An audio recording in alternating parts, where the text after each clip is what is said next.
ఈ కార్యక్రమాన్ని మీకు భక్తితో సమర్పిస్తున్న వారు కాంచీపురం వరమహాలక్ష్మి సేల్స్. మా ప్రాణాలను నిలబెట్టిన సాయినాథుడి దివ్య దర్శనం.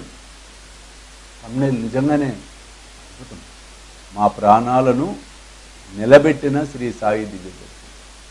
ఈ అనుభవం కూడా నిజంగా ఎక్స్ట్రాడినరీ. ప్రతి అనుభవం దానికి అనుకోండి, ఎందుకు అనుభవాలు ఇచ్చేది సాయి కాబట్టి. ఒక కుటుంబం ఏదో వివాహ నిమిత్తం ఒక వారి ఊరి నుంచి ఇంకొక ఆ ఊరికి కారులో వెళ్తూ ఉన్నారు. అందరూ సాయి భక్తులే. కొన్ని అదృష్టాలు ఉంటాయండి. కుటుంబం అంతా తల్లి, తండ్రి, అన్న, తమ్ముడు, చెల్లి, అక్క. బాబా అంటే అంతే ప్రాణం.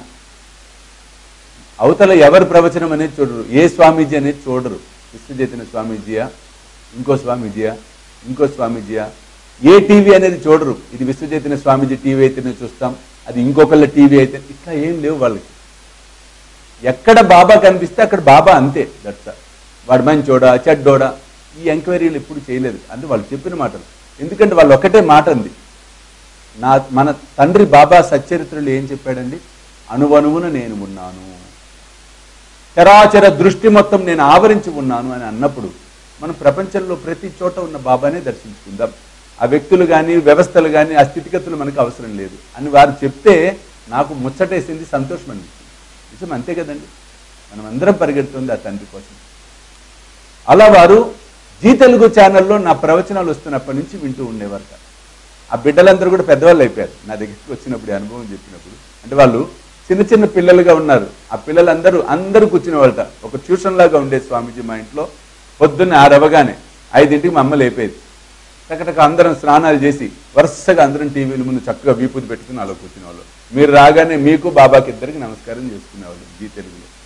అలా మీ ప్రవచనాలు వింటూ పెరిగాం స్వామీజీ అన్నప్పుడు అది సంతోషం అనిపిస్తుంది. కానీ వాళ్ళు చెప్పిన అనుభవం విన్నప్పుడు పరమానందం అనిపిస్తుంది. ఆ జీ తెలుగు ఛానల్లోనే ఒకసారి ఒక ప్రవచనంలో వారు గుర్తు చేశారు నాకు. ఎప్పుడైనా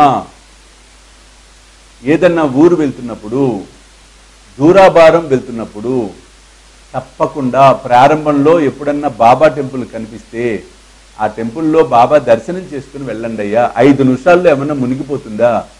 ఆ మాటలు వాళ్ళకి ఎప్పుడు గుర్తుండి అదే పని చేస్తూ ఉండేవాళ్ళు. ఆ రోజు వివాహ నిమిత్తం సంథింగ్ ఏదో ప్రోగ్రామ్ గురించి 300 కిలోమీటర్లు ఆ వెహికల్లో పోవాలి. అది ఇన్నోవానో సంథింగ్ క్వాలిటీ తెలియదు, వెహికల్ ఒక సంథింగ్. సరే ప్రారంభమయ్యారు, ఊళ్ళోంచి వెళ్తూ ఉన్నారు. వెళ్తూ ఉన్నప్పుడు ఏమైంది, అకస్మాత్తుగా ఈ మాటలు మర్చిపోయారు. బాబా మందిరానికి వెళ్ళి దర్శనం చేసుకుని వెళ్దామన్నది హడావిడి అయిపోయి అందరూ బయలుదేరి. మాయ చూడండి అట్ట కమ్మేస్తుంది మాయ. వారి ఊరిలో ఉన్న సాయి మందిరానికి వెళ్లకుండా ఇంకా ప్రయాణం మొదలయ్యారు. ఒక 40-50 కిలోమీటర్లు అయిన తర్వాత మాటల్లో అందరూ అప్పుడు ప్రశాంతంగా అయిన తర్వాత గుర్తొచ్చింది, అయ్యో మనం బాబాని దర్శించుకోకుండానే వెళ్ళిపోతున్నామే, మనం వెళ్ళలేకపోయామే, అయ్యో ఎంత తప్పని చేసాం అనగానే భార్య అన్నది, ఏమండి కొంచెం మనం అందరం చూద్దాం, ఎక్కడైనా దారిలో బాబా మందిరం కనిపిస్తే దర్శనం చేసుకుని పోదామని. సరే అనుకున్నారు అందరూ. బండి పోతుంది, అది ఇన్నోవా 100, 120, 130 హై స్పీడ్లో వెళ్తుంది బండి. డ్రైవర్ నడిపిస్తుంది. ఈ లోపల బాబా మందిరం 1 కిలోమీటర్ దూరంలో గోపురం అది కనిపిస్తూ ఉండడంతో డ్రైవర్ని హెచ్చరించి టెంపుల్ దగ్గర ఆపించారు. అందరు కలిసి లోపలికి వెళ్ళారు. చక్కగా తండ్రి దర్శనం చేసుకున్నారు. బాబా ప్రసాదం ఉంటే ప్రసాదం తిని అందరూ వీపు ధారణ చేసుకొని బండిలో కూర్చారు. స్టార్ట్ అయింది. చిత్రం చూడండి, స్టార్ట్ అయింది బండి. డోర్లు వేసుకున్నారు. 10, 15 స్పీడ్, 20 స్పీడ్ దగ్గరకు వచ్చేటప్పటికి ఒక్కసారిగా 4 టైర్ల మీద ఉన్న బండి కాస్త ఒకవైపు అట్లా ఒరిగి గర్రని సౌండ్ అవుతుంది. ఏంటా అని చూసేటప్పటికి బయట నుంచి జనాలు అరుస్తున్నారు. ఆ 4 టైర్లలో ఒక టైర్ కాస్త ఊడిపోయి ఆ కమాన్ ఏదైతే ఉంటుందో ఆ మెటల్ కమాను కింద రోడ్డు మీద పడిపోయి అది గర్రని రీసుకుంటూ నిప్పురవలు వస్తుంది. ఒక్కసారిగా డ్రైవర్ ఆపేశాడు. చూడండి 20 స్పీడ్లో ఉండబట్టి కంట్రోల్ అయింది బండి. ఇలా వెళ్ళిపోయి చెట్టు దగ్గరికి వెళ్ళాలి.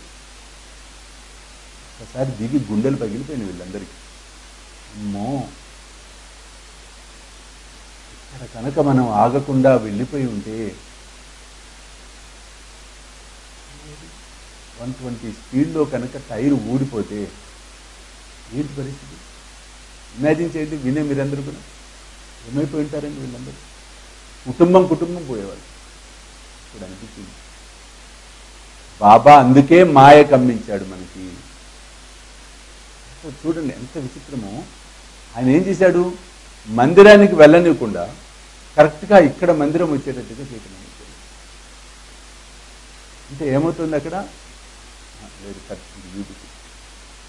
అంటే ఇక్కడ ఏమవుతుంది? మాయ కమ్మి మాయ వీళ్ళని కబలించాలని ప్రయత్నం చేసినా ఆ కబలించే ముందే బాబా వీరిలో జ్వరబడి వీరికి హెచ్చరికలు జారీ చేసి తన మందిరం ముందు ఆగేటట్టుగా చేసి ఆ ప్రమాదాన్ని, ఆ విధంగా కర్మను బాబా తొలగించి వేయటం అనేది. అంటే ఎంత బాబా మనని కాపాడుతాడో, ప్రతిక్షణం మన గురించి బాబా ఎంత జాగ్రత్తలు తీసుకుంటాడో అనుభవం ద్వారా మనకు అర్థమవుతుంది. అందుకే మీ భారములు నాపై పడవేయడు, నేను మోసేదను అన్నాడు బాబా. తప్పకుండా మన భారాలన్నీ ఆ తండ్రికి విశ్వాసంతో, నమ్మకంతో అప్పచెప్దాం. సత్ఫలితాలను మనం పొందుదాం. చూస్తూనే ఉండండి శ్రీ సాయి సర్వస్వం యూట్యూబ్ ఛానల్, అలాగే సాయి విశ్వచైతన్య స్వామీజీ ఫేస్బుక్ ప్రొఫైల్. సర్వేజన సుఖినో భవంతు. సర్వం శ్రీ సాయినాథార్పణమస్తు. జై సాయినాథ్. ఆకలితో ఉన్నవాడికి పట్టడన్నం పెడితే నాకు చెందుతుంది అని సాయి మనందరికీ సాయి సచ్చరిత్ర ద్వారా తెలియచెప్పడం అనేది జరిగింది. కాబట్టి పట్టడన్నం అనేది కాదు, కడుపు నిండా ఆకలితో ఉన్న వారికి భోజనం పెట్టే కార్యక్రమమే శ్రీ సాయి భోజన్. కాబట్టి మీరు కూడా ఈ అద్భుతమైన మహాయజ్ఞంలో పాలు పంచుకొని సాయి కృపకు పాత్రలు కావాల్సిందిగా కోరుతూ ఉన్నాను. వివరాలకు కింద కనిపిస్తున్న ఫోన్ నెంబర్స్ కి ఫోన్ చేయండి. చూస్తూనే ఉండండి శ్రీ సాయి సర్వస్వం యూట్యూబ్ ఛానల్. ఈ కార్యక్రమాన్ని మీకు భక్తితో సమర్పిస్తున్న వారు కాంచీపురం వరమహాలక్ష్మి సేల్స్. వరమహాలక్ష్మి